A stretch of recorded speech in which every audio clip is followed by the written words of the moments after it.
अस्सलाम वालेकुम स्टूडेंट्स। जैसा कि आप सबको पता है कि कराची बोर्ड ने क्लास 9 और क्लास 10 के बोर्ड के एग्ज़ाम्स के लिए न्यू आंसर शीट्स का आगाज़ कर दिया है। पहले जिस तरह की आंसर शीट्स होती थी अब उस तरह की आंसर शीट्स नहीं होगी, अब OMR शीट्स होगी। तो इस OMR शीट्स को कैसे फिल करना है, फ्रंट पेज कैसे फिल करना है, MCQs पेज कैसे फिल करना है, आंसर्स वाला पेज कैसे फिल करना है, वो इस वीडियो में हम डिस्कस करेंगे। ये आपके स्क्रीन पे नज़र आ रही है, ये न्यू आंसर शीट है। ये इसका फ्रंट पेज है, ये सेकंड पेज है, ये थर्ड पेज है MCQs पेज, ये फोर्थ पेज है, ये आंसर शीट्स के पेजेस है। ये आंसर शीट अगर आपको PDF फाइल में चाहिए तो इसका लिंक मैं नीचे वीडियो डिस्क्रिप्शन में दे दूंगा। अब इसको फिल करना सीखते हैं।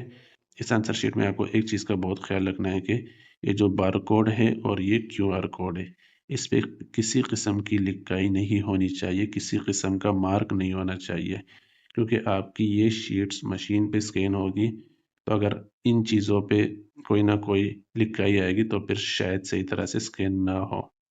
तो इन चीज़ों का आपने बहुत ख्याल रखना है। आप फिल करना सीखते हैं। सबसे पहले बबल्स को फिल करना सीखो कि बबल्स कैसे फिल करते हैं। इस तरह से नहीं होना चाहिए, मतलब टिक नहीं होना चाहिए, हाफ फिल नहीं होना चाहिए, डॉट नहीं होना चाहिए, इस तरह फिलिंग बाहर नहीं होनी चाहिए और डबल फिल नहीं होना चाहिए। सबसे सही तरीका क्या है? ये है। आप इसमें देख सकते हो ये वाला जो फिल हुआ है, ये ना तो डॉट है, ना टिक है, ना बाहर गया हुआ है, ना हाफ फिल है, बिल्कुल परफेक्ट फिल हुआ है। आपको जितने भी बबल्स फिल करने हैं, जहाँ जहाँ बबल्स फिल करने, आपको इस तरह फिल करने पड़ेंगे। अगर आप इस तरह से फिल नहीं करोगे तो आपके लिए मुश्किल हो सकती है, उसको मशीन सही से नहीं पकड़ेगा। अब आते हैं अपने फ्रंट पेज पे। फ्रंट पेज पे आपने क्या क्या करना है? एग्जामिनेशन का फिल करना है, क्लास का फिल करना है, ग्रुप का फिल करना है, डेट लिखनी है, यहाँ पे आपने सिग्नेचर करना है, यहाँ पे सब्जेक्ट का नाम आएगा, यहाँ पे आपका एग्जामिनेशन सेंटर का नाम आएगा, यहाँ पे आपका रोल नंबर आएगा और यहाँ पे पेपर कोड आएगा। एक बात याद रखो, मैं पेंसिल से फिल कर रहा हूँ लेकिन आप लोगों को पेंसिल से फिल नहीं करना है, आप लोगों को ब्लैक या ब्लू पॉइंटर या बॉल पॉइंट से फिल करना है। यहाँ पे इंस्ट्रक्शंस में लिखा हुआ है, यूज ब्लैक और ब्लू पॉइंटर और बॉल पॉइंट। पेंसिल आप सिर्फ डायग्राम्स के लिए यूज कर सकते हो। अब सबसे पहले एग्जाम सेक्शन में आपके पास दो ऑप्शन है, एक है फर्स्ट एनुअल और एक है सेकंड एनुअल। फर्स्ट एनुअल वो एग्जाम से जो मार्च अप्रैल मई में हो रहे हैं उसको फर्स्ट एनुअल कहते हैं, और जो नवंबर दिसंबर जनवरी में होते हैं उसको सेकंड एनुअल कहते हैं, जिसको पहले सप्लीमेंट्री एग्जामिनेशंस कहा जाता था, अब उसको सेकंड एनुअल एग्जामिनेशन कहा जाता है। तो अगर आप नवंबर दिसंबर जनवरी वाले एग्जाम्स दे रहे हो तो आप सेकंड एनुअल लिखोगे, और अगर आप मार्च अप्रैल मई जून वाले एग्जाम्स दे रहे हो तो आप फर्स्ट एनुअल वाला फिल करोगे। अब हम सपोज करते हैं कि हम मार्च अप्रैल मई जून वाले एग्जाम्स दे रहे, तो हम ये वाला फिल करेंगे, फर्स्ट एनुअल वाला।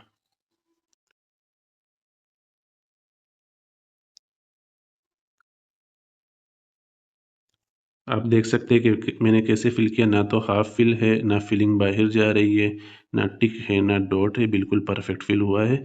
आपको भी इस तरह ही फिल करना है। उसके बाद क्लास क्लास SSC 1 या SSC 2, सबको पता है कि SSC 1 का मतलब है क्लास 9 और SSC 2 का मतलब है क्लास 10। तो अगर आप 9 का एग्जाम्स दे रहे हो आप SSC 1 वाला फिल करोगे, और अगर आप 10 के एग्जाम्स दे रहे हो तो आप SSC 2 वाला फिल करोगे। सपोज करते हैं हम क्लास 10 के एग्जाम्स दे रहे हैं तो मैं SSC 2 वाला फिल कर दूंगा इसमें।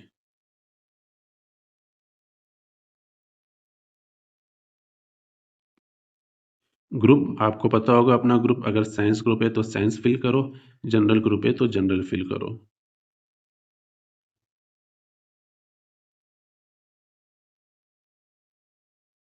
उसके बाद आप यहाँ पे डेट लिखोगे, यहाँ पे तारीख लिखोगे,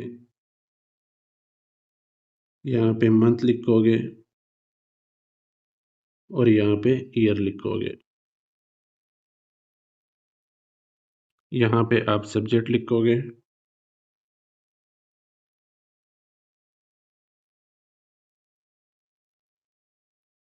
यहाँ पे आप अपने एग्जामिनेशन सेंटर का नाम लिखोगे, जो भी आपका एग्जामिनेशन सेंटर होगा।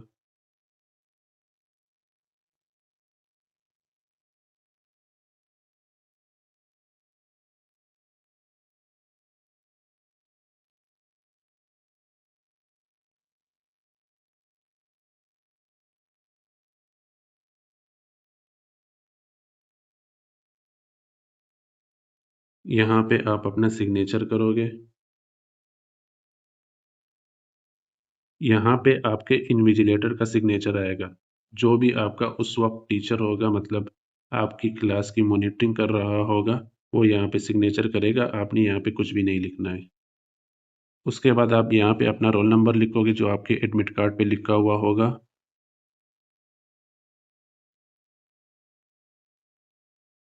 जैसे फॉर एग्जांपल ये मेरा रोल नंबर है। आपने यहाँ पे रोल नंबर लिख दिया। अब उसके बाद आप क्या करोगे, इसको फिल करोगे। इसको कैसे फिल करना है, अगर यहाँ पे आपका 4 लिखा हुआ है तो इस कॉलम में आप 4 को फिल करोगे।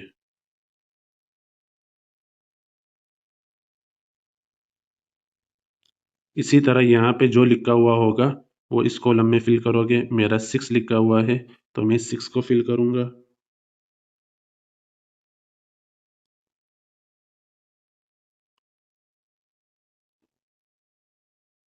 नेक्स्ट 1 है तो इस वाले में मैं 1 को फिल करूँगा। नेक्स्ट 0 है तो इसमें 0 को फिल करूँगा। नेक्स्ट 8 है तो इसमें 8 को फिल करूँगा। और उसके बाद 9 है तो इसमें 9 को फिल करूँगा। यहाँ पे गलत हो गया, मुझसे आउट हो गया है। इस तरह की गलतियाँ आपसे नहीं होनी चाहिए, ये बिल्कुल परफेक्ट होना चाहिए।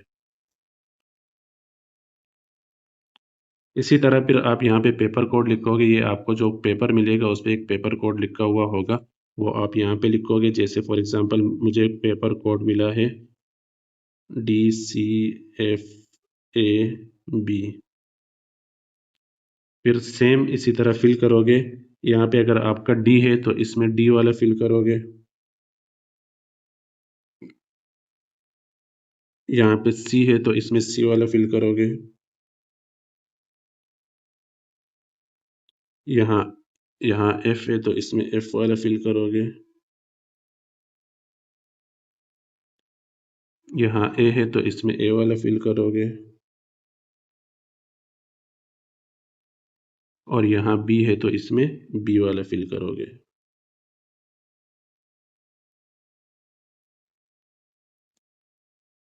तो इस तरह आपने फ्रंट पेज को फिल करना है। Exam, class, group, date, subject, examination centre का नाम, यहाँ पे सिग्नेचर आएगा आपका, यहाँ पे इन्विजिलेटर का सिग्नेचर आएगा। यहाँ पे रोल नंबर लिखोगे, फिर रोल नंबर को उसके हिसाब से यहाँ पे फिल करोगे। यहाँ पे पेपर कोड लिखोगे और फिर यहाँ पे पेपर कोड के हिसाब से सारा फिल कर दोगे। उसके बाद आप नेक्स्ट पेज पे जाओगे। नेक्स्ट पेज पे इंस्ट्रक्शंस लिखी हुई है। इंस्ट्रक्शंस तकरीबन मैं आपको वीडियो में बताता जा रहा हूँ, साथ साथ में आप लोग भी यहाँ से पढ़ लेना जो लिखा हुआ है। नेक्स्ट पेज फिर एमसीक्यूज का है।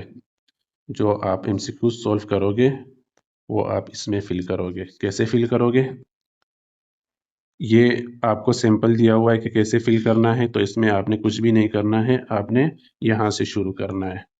आपके जो एमसीक्यूज होंगे उसमें एमसीक्यू नंबर 1 का जो आंसर होगा वो आप यहाँ पे फिल करोगे। 2 का जो आंसर होगा वो आप यहाँ पे फिल करोगे। 3 का जो आंसर होगा वो यहाँ पे फिल करोगे। इस तरह आप सारा फिल करोगे। जैसे फॉर एग्जांपल मेरा जो एमसीक्यू नंबर 1 है उसका आंसर आ रहा है बी। बी ऑप्शन अगर आंसर आ रहा है तो मैं इसमें बी को फिल कर दूंगा। फिर मेरा एमसीक्यू नंबर 2 का आंसर आ रहा है सी, तो मैंने इसमें सी को फिल किया। एमसीक्यू नंबर 3 का आंसर आ रहा है ए, तो इसमें मैं ए को फिल करूंगा। इस तरह जो जो आंसर सारे क्वेश्चन नंबर देख के, एमसीक्यू नंबर देख के आपने बबल्स फिल करने हैं। ये एक पेज होगा, इस पे आपने कुछ भी नहीं लिखना है, नोट फॉर यूज लिखा हुआ है, ये एमसीक्यूज का बैक पेज होगा। इस पे अगर आप कुछ लिखोगे तो हो सकता है वो एमसीक्यूज के फ्रंट पेज पे उसके कुछ निशान नज़र आ जाए, और एमसीक्यूज मशीन से चेक होंगे तो फिर आपके लिए मसला होगा, क्योंकि मशीन को दो दो तीन तीन आंसर्स दिख सकते हैं। तो इस पेज पे आपने कुछ भी नहीं करना है। उसके बाद आपके आंसर्स वाले पेज शुरू हो जाएंगे।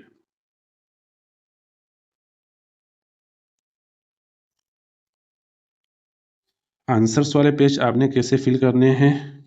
याद रखो, किसी भी पेज पे एक से ज़्यादा क्वेश्चंस नहीं आने चाहिए। ये कैसे फिल करना है?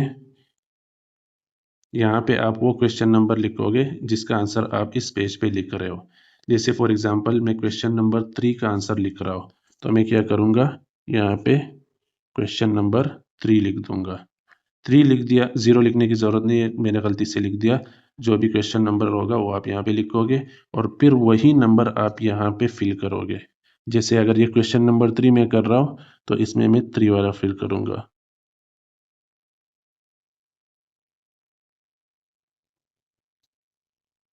और फिर आप यहाँ पे अपना क्वेश्चन नंबर 3 का आंसर लिख दोगे। इसी तरह नेक्स्ट पेज भी आपको ऐसे ही मिलेगा। नेक्स्ट पेज पे आपने जो क्वेश्चन करना है, जैसे नेक्स्ट पेज पे आपने क्वेश्चन नंबर 5 करना है, तो आप यहाँ पे 5 लिखोगे और यहाँ पे फिर 5 को फिल करोगे नेक्स्ट पेज पे। इसी तरह तकरीबन 19 पेजेस से, तो जितने भी पेजेस पे आपने आंसर्स लिखने हैं वो आपने इस तरह फिल करने, जैसे मैंने क्वेश्चन नंबर 3 के लिए ये वाला फिल किया है। तो ये था बोर्ड का नया आंसर शीट फिल करने का तरीका। आप इस तरह का एक प्रिंट निकालो और उस पर प्रैक्टिस करो। प्रैक्टिस करोगे तो आप सर्कल सही से फिल कर पाओगे। इसके हवाले से आपके जहन में कोई भी सवाल हो तो आप कमेंट सेक्शन में पूछ सकते हैं। अल्लाह हाफ़िज़।